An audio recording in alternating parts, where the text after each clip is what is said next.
Hello दोस्तों, आज हम देख रहे हैं MPPSC 2021 के मेंस के 3 मार्कर विद आंसर। सबके आंसर हम देखेंगे कि कौन कौन से क्वेश्चन का क्या क्या आंसर है। चलो स्टार्ट करते हैं। सबसे पहले पेपर फर्स्ट हिस्ट्री से लेते हैं हम कि हिस्ट्री में क्या क्या 3 मार्कर पूछे गए थे। पहला 3 मार्कर हमारे पास था कौमुदी महोत्सव। जूम कर लेते हैं अपन। ओ हाँ ठीक है, इतना पहला 3 मार्कर है हमारे पास कौमुदी महोत्सव। यह गुप्त साम्राज्य से संबंधित एक नाटक है। इसमें चंद्रसेन को कारास्कार कहा गया है। इसमें लिच्छवियों को मलेच्छ कहा गया है। इसमें चंद्रसेन तथा लिच्छवियों के वैवाहिक संबंध का उल्लेख है। सेकेंड 3 मार्कर की बात करें तो सूत्राध्यक्ष। सूत्राध्यक्ष मौर्य काल में कताई बुनाई विभाग का अध्यक्ष कहलाता था। स्रोत आचार्य कौटिल्य के अर्थशास्त्र में वर्णित 27 अध्यक्षों में से एक अध्यक्ष था सूत्राध्यक्ष। आगे बात करें 3 मार्कर की तो तीसरा 3 मार्कर था हमारे पास श्रीहर्ष सियक। यह परमार वंश का प्रथम स्वतंत्रता एवं शक्तिशाली शासक था। श्रीहर्ष ने प्रतिहारों की दुर्बलता का लाभ उठाकर अपने राज्य का विस्तार किया। उसने हूण शासक और राष्ट्रकूट शासक होर्टिंग को भी परास्त किया है। अगले 3 मार्कर की अगर हम बात करें तो चौथा 3 मार्कर था हमारे पास, पूछा गया था हिस्ट्री के पेपर में, ख्वाजा तास। इसका उत्तर था कि सल्तनत काल में मोहम्मद बिन तुगलक ने अलई अमीरों को ख्वाजा तास कहा। ये एक प्रकार के शहदास होते थे। 5वां था चांद बीबी। अहमदनगर के शासक हुसैन निजाम शाह की पुत्री एवं बीजापुर के शासक अली आदिल शाह की पत्नी थी। छठा 3 मार्कर था अमीनी आयोग। 1776 में भारत के भूमि संसाधनों का मूल्यांकन करने के लिए गवर्नर जनरल वारेन हेस्टिंग द्वारा स्थापित एक राजस्व जांच आयोग है। उद्देश्य निष्पक्ष रूप से राजस्व का निपटान करना। अगला हमारे पास 7 नंबर का 3 मार्कर था बाकास्त। बाकास्त भूमि का शाब्दिक अर्थ है स्वयं का जोता हुआ खेत। यह भूमि जो मूल रूप से किसानों की थी, लेकिन बकाया भुगतान न करने के बदले में जमींदारों ने उस पर कब्जा कर लिया था। 1930 के दशक के दौरान बिहार के राज्य मुंगेर जिले के बरहैया ताल क्षेत्र में इस भूमि को लेकर हुआ आंदोलन प्रसिद्ध है। 8वां 3 मार्कर था हमारे पास हृदयनाथ कुंजरू। भारतीय स्वतंत्रता सेनानी एवं संविधान सभा के सदस्य थे। उन्होंने वर्ष 1914 में इलाहाबाद प्रयागराज में सेवा समिति की स्थापना की। ये राज्य पुनर्गठन आयोग 1956 के सदस्य थे। 1987 में भारत सरकार ने इनके नाम से डाक टिकट जारी किया था। 9वां 3 मार्कर हमारे पास था भारतीय स्वतंत्रता बिल। भारतीय स्वतंत्रता बिल की बात करें तो 18 जुलाई 1947 को ब्रिटिश सम्राट द्वारा स्वीकृत एवं 15 अगस्त 1947 को भारत में लागू।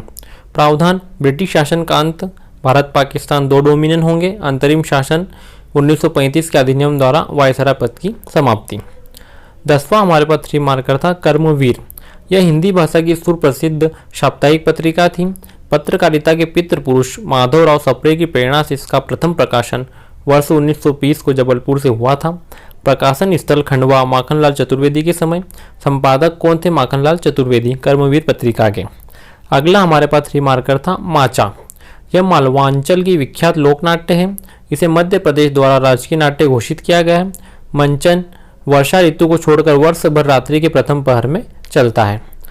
आगे हम बात करें 12वें 3 मार्कर की तो 12वां 3 मार्कर हमारे पास था, जूम कर लूँ, 12वां 3 मार्कर था हमारे पास बरमान का मेला। यह मेला मकर संक्रांति के पर्व पर आयोजित होता था।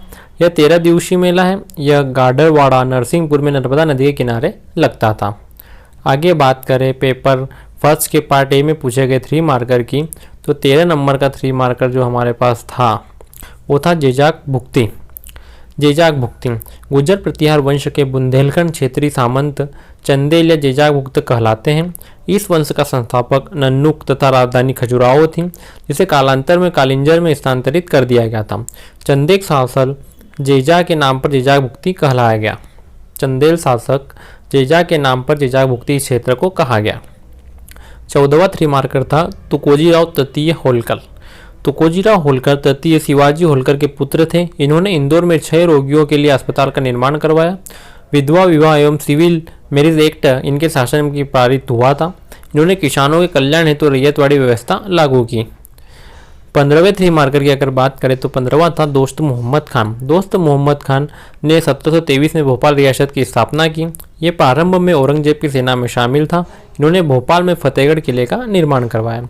ये पेपर फर्स्ट के पार्ट ए के हमारे 15 3 मार्कर कंप्लीट हो गए। अगर पेपर फर्स्ट के पार्ट बी के 3 मार्कर की हम बात करते हैं, सेक्शन बी खंड ब, पहला 3 मार्कर था हमारे पास, माउंट किलिमंजारो पर्वत किस महाद्वीप में स्थित है। माउंट किलिमंजारो अफ्रीका महाद्वीप के देश तंजानिया में स्थित है। इसके 3 ज्वालामुखी शंकु कीबो, मावेंजी और सीरा है। यह मध्य ज्वालामुखी पर्वत है। सेकेंड 3 मार्कर की बात करें तो भूकंप का अधिकेंद्र क्या है।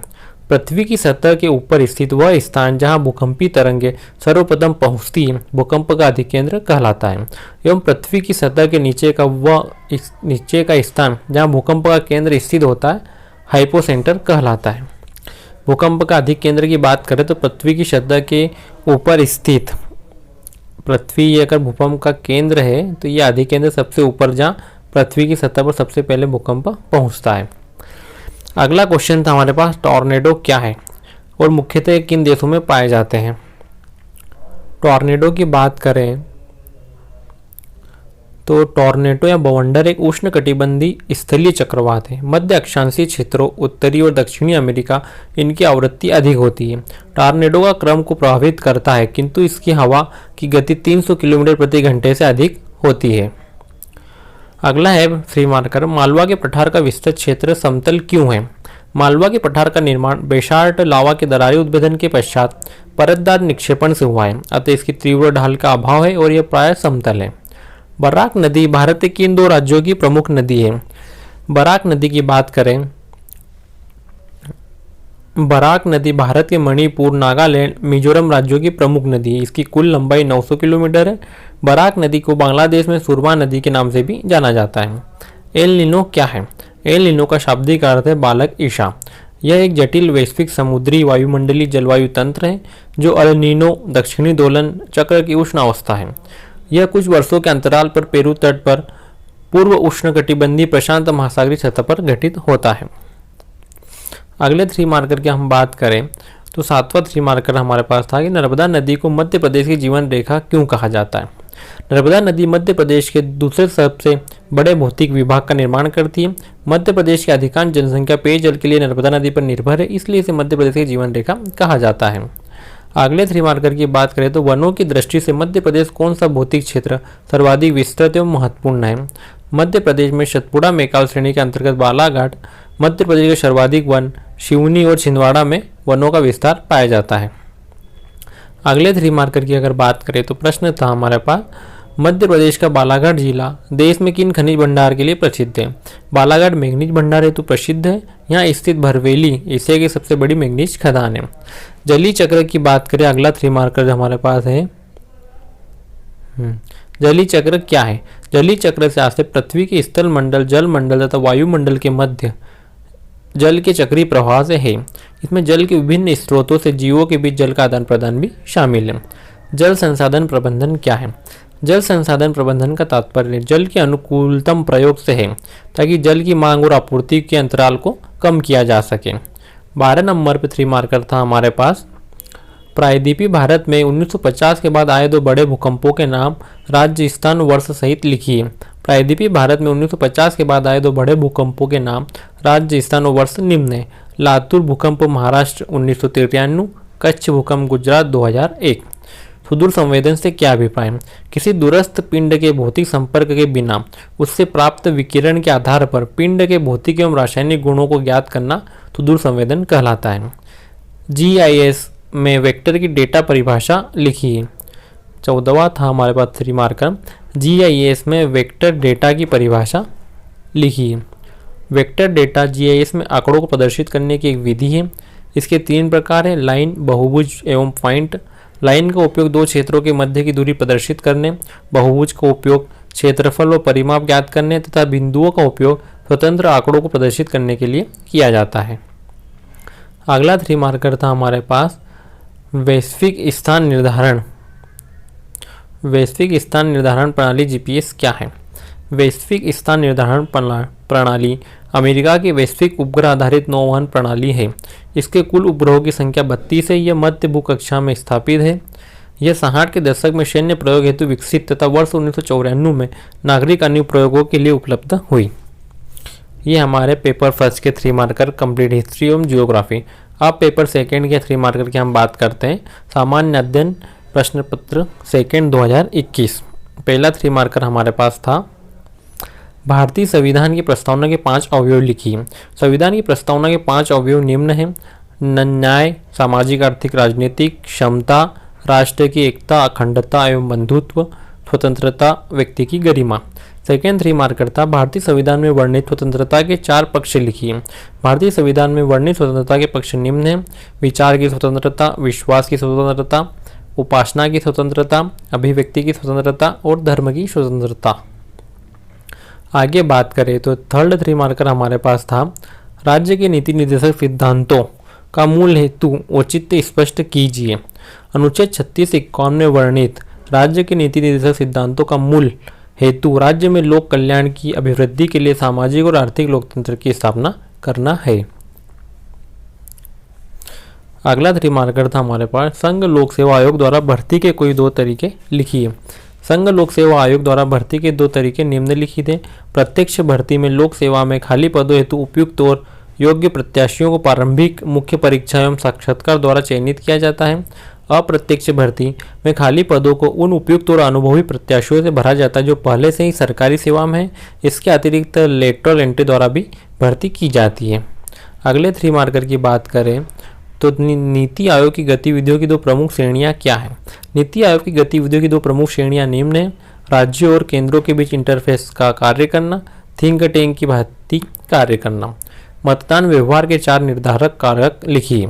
मतदान व्यवहार के 4 निर्धारक कारक निम्न हैं: सामाजिक भाषा, क्षेत्रवाद, शिक्षा, स्वास्थ्य, धार्मिक, जाति, संप्रदाय, आर्थिक, बेरोजगारी, महंगाई, राजनीतिक, व्यक्तित्व, पार्टी की विचारधारा, घोषणा पत्र। ये मतदान व्यवहार पे निर्धारक कारक है जिसमें सामाजिक के अंतर्गत भाषा, क्षेत्रवाद, शिक्षा और स्वास्थ्य है। धार्मिक कारक के अंतर्गत जाति, संप्रदाय, आर्थिक कारक के अंतर्गत बेरोजगारी, महंगाई, राजनीतिक कारकों में व्यक्तित्व, पार्टी की विचारधारा और घोषणा पत्र। ये सब चीज़ें मतदाता के व्यवहार को परिवर्तित करती है। अगला 3 मार्कर है हमारे पास 73वें संविधान संशोधन अधिनियम की 3 प्रमुख विशेषताएं लिखिए। 73वां संविधान संशोधन प्रमुख विशेषताएं हैं: 3 स्तर, ग्राम पंचायत, क्षेत्र पंचायत और जिला पंचायत, महिलाओं के लिए 1/3 सीटों का आरक्षण, ग्राम सभा को संवैधानिक स्तर पर मान्यता। अगला है स्वयं सहायता समूहों के प्रमुख लाभ कौन से हैं। स्वयं सहायता समूह के प्रमुख लाभ: महिलाओं की आर्थिक स्थिति में सुधार, बचत की आदत का विकास, रोजगार हेतु आसानी से ऋण प्राप्ति, आपातकालीन उपयोगिता सुनिश्चित करना। अगले 3 मार्कर की अगर बात करें तो हमारे पास 3 मार्कर है चुनाव में मीडिया की भूमिका के विविध रूपों का निरूपण कीजिए। चुनाव में मीडिया की भूमिका के विविध रूप निम्नलिखित हैं: चुनाव पूर्व सर्वेक्षण, एग्जिट पोल की जानकारी, चुनाव विशेषज्ञों द्वारा विश्लेषण, राजनीतिज्ञ दलों के मैनिफेस्टो का विश्लेषण। 3 मार्कर नंबर 10 पंडित दीनदयाल उपाध्याय मानवता के कौन से 4 उद्देश्य बताए हैं। पंडित दीनदयाल उपाध्याय के अनुसार मानव अस्तित्व के 4 अवयव होते हैं: शरीर, मन, बुद्धि और आत्मा। इनके माध्यम से जीवन के 4 मौलिक उद्देश्यों काम, अर्थ, धर्म, मोक्ष को प्राप्त किया जाता है। अगला है सरदार वल्लभ भाई पटेल की आर्थिक विचार स्पष्ट कीजिए। सरदार वल्लभ भाई पटेल ने भारत की आर्थिक आत्मनिर्भरता हेतु अधिक उत्पादन एवं समान वितरण के साथ श्रम और पूंजी का निर्माण पर बल दिया है। अगला 3 मार्कर है हमारे पास राम मनोहर लोहिया द्वारा प्रतिपादित नव समाजवाद के कोई 2 मूल तत्व बताइए। राम मनोहर लोहिया द्वारा प्रतिपादित नव समाजवाद के मूल तत्व निम्न हैं: विश्व संसद का गठन, विचार तथा अभिव्यक्ति की स्वतंत्रता, सिविल नाफरमानी के अधिकार, आय तथा व्यय के क्षेत्र में अधिकाधिक समानता। अगला 3 मार्कर है हमारे पास एक विषय के रूप में लोक प्रशासन की किन्हीं 3 शाखाओं के नाम लिखिए। एक विषय के रूप में लोक प्रशासन की प्रमुख 3 शाखाएं थी: नवीन लोक प्रशासन, नव लोक प्रबंधन तथा विकास प्रशासन। जबकि लोक प्रशासन की तीनों शाखाओं में विधान पालिका, कार्यपालिका तथा न्यायपालिका की गतिविधियां सम्मिलित है। नियंत्रण के क्षेत्र को प्रभावित करने वाले कोई 2 घटक लिखिए। नियंत्रण के क्षेत्र को प्रभावित करने वाले 2 घटक निम्नलिखित हैं: नियंत्रण का क्षेत्र जितना छोटा होगा वो उतना ही लाभप्रद होगा। नियंत्रण के क्षेत्र को सीमित कर देने में सक्रिय नियंत्रण का विस्तार होगा तथा कार्यकुशलता बढ़ेगी। अगले 3 मार्कर की बात करें तो प्रत्यायोजन के दो लाभ लिखिए। प्रत्यायोजन के 2 लाभ निम्नलिखित थे। संस्था की कार्य कुशलता में वृद्धि, उच्च अधिकारियों के कार्यभार में कमी। प्रत्यायोजन का मतलब होता है कि एक बड़े अधिकारी द्वारा अपने कार्यों को संपन्न कराने के लिए किसी अधीनस्थ अधिकारी को सौंपना कि भाई ये कार्य तू कर ले, आज मैं ज़्यादा कार्य, जब किसी उच्च अधिकारी के पास कार्यभार बढ़ जाता है तो वो प्रत्यायोजन के माध्यम से अपने कार्यों का डिस्ट्रीब्यूशन अधीनस्थ अधिकारियों के रूप में कर देता है। अगले पेपर सेकंड के पार्ट बी के 3 मार्कर की बात करें तो पहला 3 मार्कर था हमारे पास राजकोषीय नीति के उपकरण लिखिए। राजकोषीय नीति के उपकरण है करारोपण, सार्वजनिक व्यय, बजट नीति, सार्वजनिक ऋण नीति। अगला 3 मार्कर था हमारे पास भारत के किन क्षेत्रों में प्रत्यक्ष विदेशी निवेश प्रतिबंधित किया गया है। भारत में निजी लॉटरी, ऑनलाइन लॉटरी, जुआ और सट्टेबाजी सहित कैसीनो तथा ट्रांसफरेबल डेवलपमेंट राइट्स TDRS में ट्रेडिंग में प्रत्यक्ष विदेशी निवेश प्रतिबंधित किया गया है। परमाणु ऊर्जा और रेलवे संचालन एवं चीट फंड आदि भी। 3 मार्कर नंबर 3 आसियान की स्थापना कब हुई तथा स्थापना के समय इसके सदस्य कौन कौन से। आसियान की स्थापना 8 अगस्त 1967 को 1967 को थाईलैंड की राजधानी बैंकॉक में की गई थी। इसके संस्थापक सदस्य थाईलैंड, इंडोनेशिया, मलेशिया, फिलीपींस और सिंगापुर थे। नोट: वर्ष 1984 में ब्रुनेई तथा वर्ष 1985 में वियतनाम इस संगठन में शामिल हुए। इनके बाद वर्ष 1997 में लाओस और बर्मा भी इसके सदस्य बने। नेक्स्ट 3 मार्कर था हमारे पास उद्योग संवर्धन नीति 2021 के प्रमुख उद्देश्य क्या है, मध्य प्रदेश के संदर्भ में बताइए। इसके प्रमुख उद्देश्य थे वित्तीय प्रोत्साहन और रियायतों से निवेश को आकर्षित करना, औद्योगिक अधोसंरचना का विकास कर ब्रांड MP स्थापित करना, उद्योगों के विकास हेतु वित्तीय सहायता एवं सब्सिडी प्रदान करना। अगले 3 मार्कर की बात करें तो global skill park Madhya Pradesh में कहाँ स्थित है, इसकी स्थापना कब और किसके सहयोग से हुई। ग्लोबल स्किल पार्क की आधारशिला 3 जुलाई 2017 को सिंगापुर के सहयोग से मध्य प्रदेश की राजधानी भोपाल में रखी गई। मध्य प्रदेश में अगला था मध्य प्रदेश में वर्ष 2021-22 में सूक्ष्म, लघु और मध्यम उद्योगों में कितनी इकाइयों का पंजीयन हुआ तथा कितने व्यक्तियों को रोजगार मिला, बताइए। मध्य प्रदेश में 17,15,000 सूक्ष्म, लघु और मध्यम उद्यम इकाइयाँ रजिस्ट्रेशन पोर्टल पर रजिस्टर हुई तथा 73,05,000 रोजगार के अवसर भी उपलब्ध हुए। अगले 3 मार्कर की बात करें तो 7 नंबर का 3 मार्कर हमारे पास है सर्व शिक्षा अभियान कब प्रारंभ किया गया। प्रारंभिक शिक्षा के सार्वभौमिकरण के लिए भारत सरकार ने वर्ष 2001 में सर्व शिक्षा अभियान प्रारंभ किया था। अगला है वर्ष 1948 में स्थापित विश्वविद्यालय शिक्षा आयोग के अध्यक्ष कौन थे। 4 नवंबर 1948 को भारत सरकार ने विश्वविद्यालय शिक्षा आयोग की स्थापना की। विश्वविद्यालय शिक्षा आयोग के अध्यक्ष डॉक्टर सर्वपल्ली राधाकृष्णन थे। बाल श्रम, अगला 3 मार्कर है हमारे पास बाल श्रम प्रतिषेध और विनियमन अधिनियम 1986 के अनुसार बाल श्रम क्या है। 14 वर्ष से कम आयु के किसी बच्चे को किसी कारखाने या खान में कार्य करने में अथवा अन्य किसी जोखिमपूर्ण रोजगार में नियुक्त किया जाना बाल श्रम है।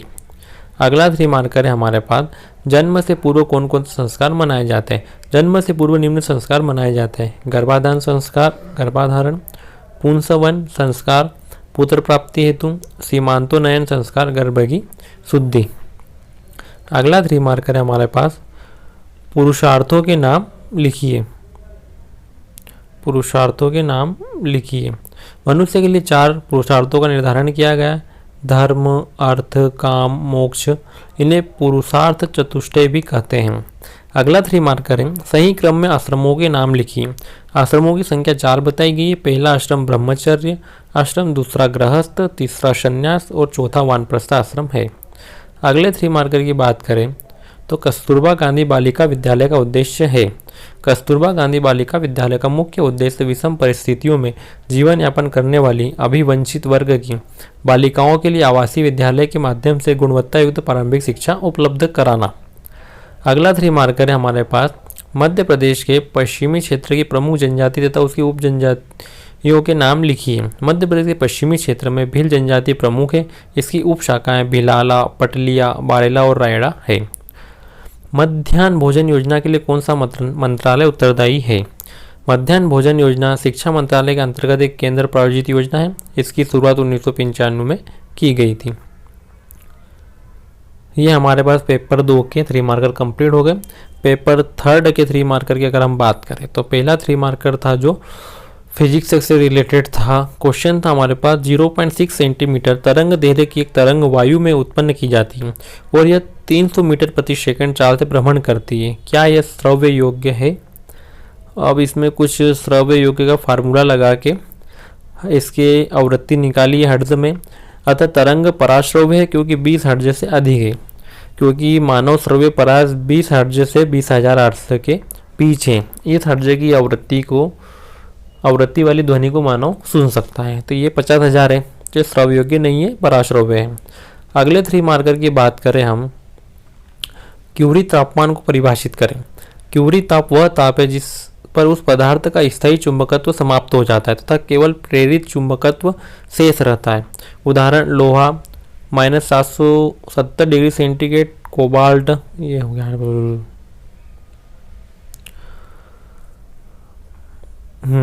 थर्ड 3 मार्कर की बात करें, स्थायी चुंबक बनाने में स्टील का प्रयोग क्यों किया जाता है?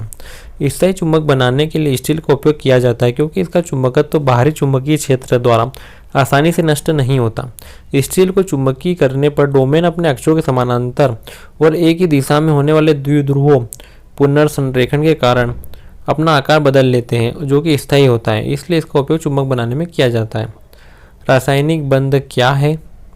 किसी अणु में 2 या 2 से अधिक परमाणु जिस बल के द्वारा एक दूसरे से बंधे होते हैं और रासायनिक संयोग के फलस्वरूप बनते हैं उसे रासायनिक बंध कहते हैं। इसके प्रकार है आयनिक बंध, उप सहसंयोजन बंध, सहसंयोजन बंध। अगला 3 मार्कर है विरंजक चूर्ण का रासायनिक नाम लिखिए।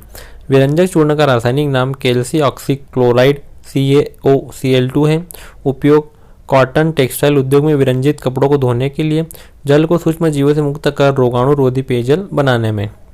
अगला 3 मार्कर था हमारे पास जसत लेपन गैल्वेनाइजेशन क्या है? जसत लेपन एक विनिर्माण प्रक्रिया है जहां सुरक्षा प्रदान करने और जंग लगने से बचाने के लिए स्टील या लोहे पर जस्ते की कोटिंग की जाती है।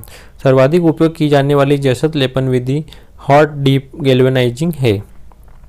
अगला 3 मार्कर था हमारे पास कोशिका को परिभाषित कीजिए। जीवों की संरचनात्मक तथा क्रियात्मक इकाई जो स्वतः जनन का सामर्थ्य रखती। अगला 3 मार्कर है हमारे पास भोजन के प्रमुख घटक। भोजन के प्रमुख घटक प्रोटीन, वसा, कार्बोहाइड्रेट, विटामिन, खनिज पदार्थ और जल है। अगला है पादपों में जड़ रोमों के प्रमुख कार्य क्या है? इसका आंसर है हमारे पास पौधों में जड़ रोमों के द्वारा जल तथा खनिज लवणों का अवशोषण किया जाता है। तत्पश्चात जाइलम वाहिनियों द्वारा पौधों के अन्य भागों में पत्तियों तक पहुंचाया जाता है। अगला है हमारे पास फिशिंग या ईमेल स्पूफिंग में क्या किया जाता है? फिशिंग या ईमेल स्पूफिंग में अपराधी एक वैध उपयोगकर्ता के रूप में फेक मेल्स, कॉल्स व मैसेज के द्वारा अधिकृत उपयोगकर्ता की जानकारी अवांछनीय तरीके से प्राप्त करने की कोशिश करता है। अगला हमारे पास 3 मार्कर है एक मेल के पते का सामान्य रूप क्या होता है? एक ईमेल पते के सामान्य 3 भाग होते हैं, नाम यूजर नेम, सेकेंड @ का चिन्ह, थर्ड सर्वर का नाम या डोमेन नेम। उदाहरण xyz@website.com। अगला 3 मार्कर है हमारे पास एंड्रॉयड, फेडोरा, विंडोज़ और iOS किसके नाम है? तो ये सब ऑपरेटिंग सिस्टम के नाम है।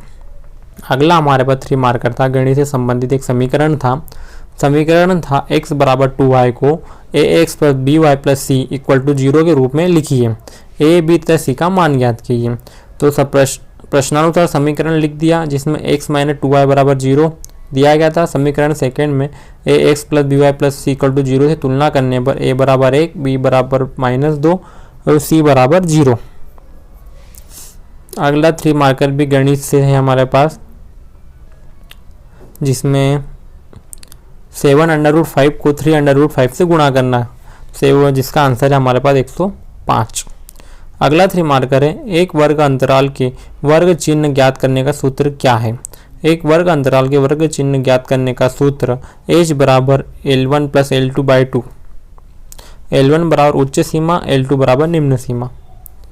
अगला हमारे पास 3 मार्कर है योग की परिभाषा लिखिए। योग संस्कृत शब्द की युज धातु से बना है, जिसका शाब्दिक अर्थ है एकजुट होना। यह आध्यात्मिक और भौतिक दोनों है, जो मन एवं शरीर के मध्य सामंजस्य स्थापित करने पर बल देता है। अगला है हमारे पास विश्व स्वास्थ्य संगठन WHO पर संक्षिप्त टिप्पणी लिखें। विश्व स्वास्थ्य संगठन की स्थापना 7 अप्रैल 1948 को हुई थी। इसका मुख्यालय जेनेवा में स्थित है। वर्तमान में इसके 194 देश सदस्य हैं। इसके अध्यक्ष टेड्रोस अधनॉम। WHO का उद्देश्य विश्व में लोगों के स्वास्थ्य स्तर में वृद्धि करना। अगला 3 मार्कर है हमारे पास, भारत सरकार के आयुष विभाग में किन किन चिकित्सा पद्धतियों का समायोजन किया है। भारत सरकार ने आयुष विभाग में आयुर्वेद, योग, यूनानी, सिद्धा, होम्योपैथी आदि चिकित्सा पद्धतियों का समायोजन किया है। आयुष मंत्रालय का गठन 2014 में हुआ था। तब वर्ष 2014 में राष्ट्रीय आयुष मिशन प्रारंभ हुआ। अगले 3 मार्कर की बात करें तो अगला 3 मार्कर है हमारे पास, प्रगत प्रौद्योगिकी केंद्र कहाँ स्थापित है, किस वैज्ञानिक का नाम इससे जुड़ा हुआ है। प्रगत प्रौद्योगिकी केंद्र इंदौर में स्थापित है। इसकी स्थापना 19 फरवरी 1948 को हुई थी। प्रख्यात वैज्ञानिक राजा रमन्ना का नाम इस केंद्र से जुड़ा हुआ है। अगला हमारे पास 3 मार्कर है, वैज्ञानिक प्रफुल्ल चंद्र रॉय का मुख्य योगदान क्या है।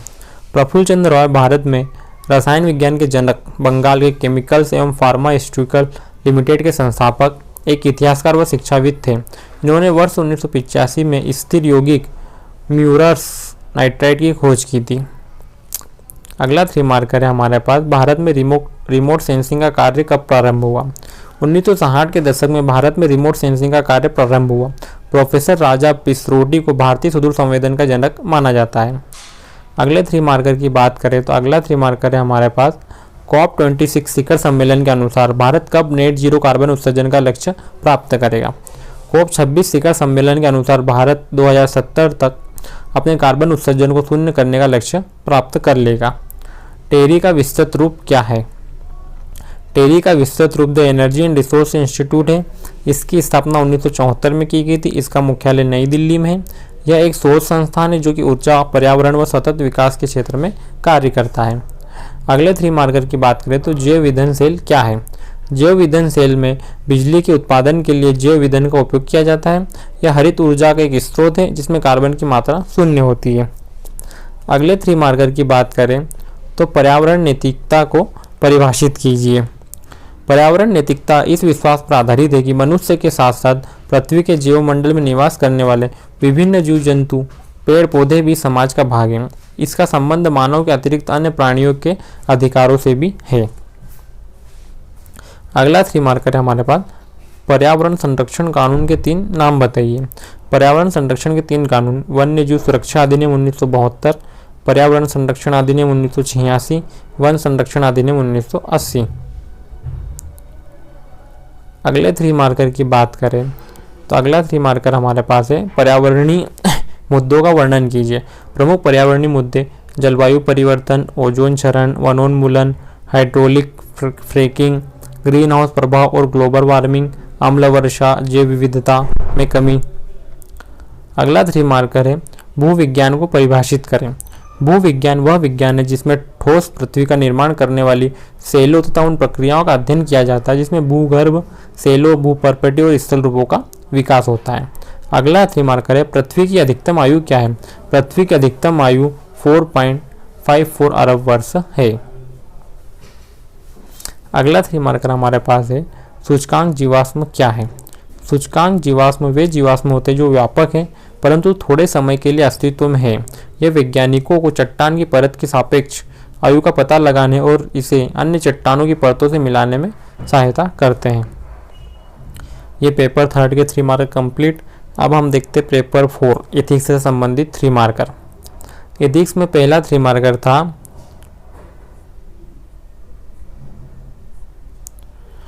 बुद्ध के इदम प्रत्ययता सिद्धांत की व्याख्या कीजिए।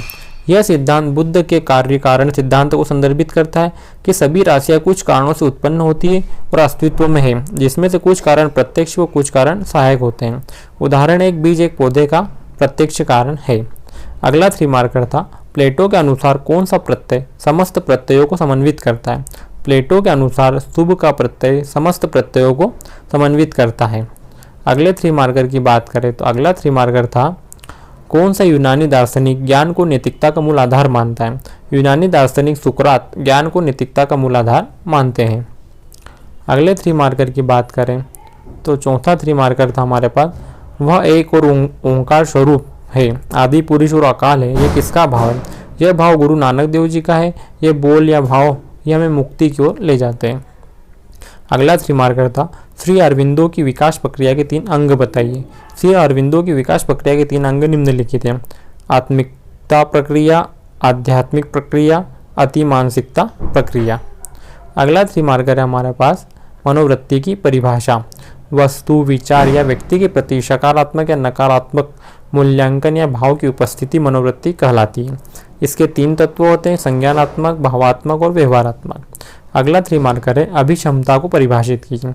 अभिक्षमता से तात्पर्य किसी विशिष्ट क्षेत्र में कौशल या ज्ञान प्राप्त करने की अर्जित या जन्मजात क्षमता से है, जिसे अच्छे वातावरण में प्रशिक्षण के माध्यम से बेहतर ढंग से विकसित किया जा सकता है।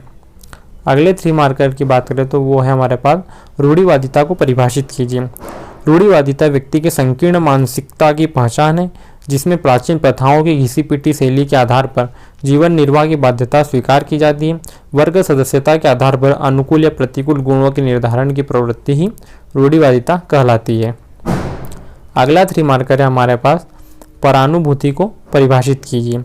व्यक्ति की वह गहरी भावात्मक समझ जिसमें वह स्वयं को दूसरे लोगों की स्थिति से जोड़ने, उनकी मन स्थिति को समझते हुए समस्या के स्वरूप और उसकी गहनता को अनुभव करता है। अगला 3 मार्कर है, मेयर और सालोवी द्वारा प्रतिपादित सांवेगिक बुद्धि की परिभाषा लिखी है। संवेगात्मक बुद्धि को एक ऐसी क्षमता के रूप में परिभाषित किया जा सकता है जिसमें 4 विभिन्न रूपों में संवेगों को उचित दिशा देने में सहायता मिले, जैसे संवेग विशेष प्रत्यक्षीकरण, उसका अपनी विचार प्रक्रिया में समन्वय करना, समझना तथा उसका प्रबंधन करना। अगला 3 मार्कर है हमारे पास, नैतिक शासन में कार्य करने हेतु क्या आवश्यकता है? नैतिक शासन में कार्य करने हेतु आवश्यक है सत्यनिष्ठा, पारदर्शिता, वस्तुनिष्ठता, उत्तरदायित्व, ईमानदारी तथा कमजोर वर्ग के प्रति स्वयं के मन में करुणा भाव रखना। अगला 3 मार्कर है हमारे पास, नीति और सत्यनिष्ठा आपस में कैसे समन्वित है? नीति और सत्यनिष्ठा में बाह्य व आंतरिक भावना का समावेश है, जो व्यक्ति के साझे व्यवहारों व मूल्यों से लक्ष्य प्राप्ति में सहायक होते हैं। सत्यनिष्ठा नैतिक मूल्यों एवं व्यवहारों में पूर्ण लक्षित होने वाली आंतरिक भावना है। अगला 3 मार्कर है, नैतिक तार्किकता क्या है? किसी भी समस्या, संशय या दुविधा के समाधान हेतु गुण दोष के आधार पर विभिन्न नैतिक विकल्पों का विकास करना नैतिक तर्क कहलाते हैं। अतः इन्हीं तर्कों के आधार पर नैतिक दुविधा का समाधान करना नैतिक तार्किकता कहलाता है। नैतिक दुविधा से आपका क्या तात्पर्य है?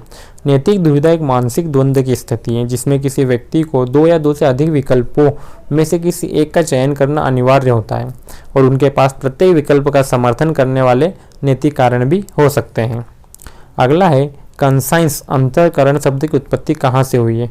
अंतःकरण शब्द की उत्पत्ति लैटिन भाषा इटली यूरोप के कन प्लस साइर से हुई है। यह हिंदी में अंतःकरण के रूप में अरविंदो घोष के दर्शन में उभरकर सामने आया। अगला 3 मार्कर है, भ्रष्टाचार का प्राचीन उल्लेख कहाँ मिलता है? भ्रष्टाचार का प्राचीन उल्लेख कौटिल्य के अर्थशास्त्र से प्राप्त होता है, जिसमें भ्रष्टाचार को 40 प्रकार का बताया गया है। अगला 3 मार्कर है, भ्रष्टाचार में सर्वाधिक वृद्धि किस दशक में मानी जाती है? भ्रष्टाचार में सर्वाधिक वृद्धि 1980 के दशक में मानी जाती है। इस पर अंकुश लगाने हेतु इसी दशक में 1988 में भ्रष्टाचार निवारण अधिनियम लागू किया गया। अगला 3 मार्कर है हमारे पास, विशल ब्लोअर कौन होते हैं? विशल ब्लोअर देश की वह जागरूक संस्था या व्यक्ति हो सकता है जो भ्रष्टाचार के खिलाफ सरकारी अथवा गैर सरकारी संगठनों, संस्था अथवा व्यक्ति के व्याप्त भ्रष्टाचार को अपनी सूचनाओं एवं जानकारी के माध्यम से निस्वार्थ भाव से उजागर करने में योगदान देता है। अगला 3 मार्कर है, भ्रष्टाचार का मुख्य कारण क्या हो सकता है? भारतीय समाज एवं व्यक्तियों में नैतिक मूल्यों का पतन होने के कारण भ्रष्टाचार को बढ़ावा मिला है। बढ़ती उपभोक्तावादी संस्कृति, भौतिकवाद तथा धार्मिक विपन्नता भ्रष्टाचार के महत्वपूर्ण कारण है। अगला व अंतिम 3 मार्कर हमारे पास है, क्या आर्थिक अपराध को भ्रष्टाचार के रूप में देखा जा सकता है? हाँ, आर्थिक अपराध को भ्रष्टाचार के रूप में देखा जा सकता है, जैसे क्लर्क या अफसर द्वारा घूस लेना, सरकारी खजाने का दुरुपयोग एवं सरकारी संपत्ति को हड़पना। ये हमारे पेपर 1, 2, 3, 4 आपके 3 मार्कर कंप्लीट हो गए। पेपर हिंदी का सॉल्यूशन अलग से आएगा।